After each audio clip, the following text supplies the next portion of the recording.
It's been 3 months since I moved into this apartment. I quickly became friendly with my next-door neighbor, an elderly woman named Mrs. Tanaka. She was soft-spoken, always smiling, the very picture of a good neighbor. Her hobby was gardening, and her balcony was crowded with countless flower pots. One day, as I was admiring a new houseplant I had just bought on my balcony, Mrs. Tanaka called out to me, "Oh, a new friend! If you'd like, try using this. It's my special blend." What she handed me was a heavy black plastic bag filled with soil.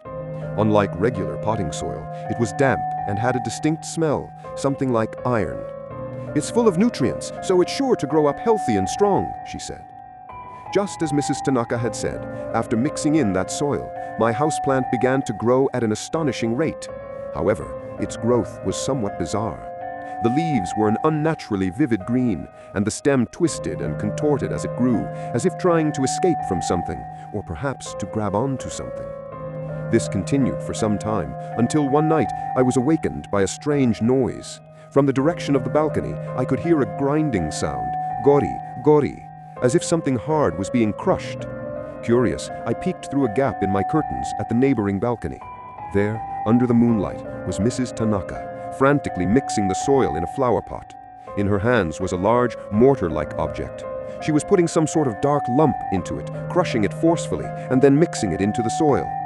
It was too dark to see clearly what the lump was, but the hard fragments I occasionally saw mixed in looked like animal bones, or perhaps human hair. Just then, Mrs. Tanaka suddenly looked up. As my eyes adjusted to the darkness, I could see her face clearly. When our eyes met, she broke into her usual gentle smile, and then only her lips moved. "It grows so well, doesn't it?"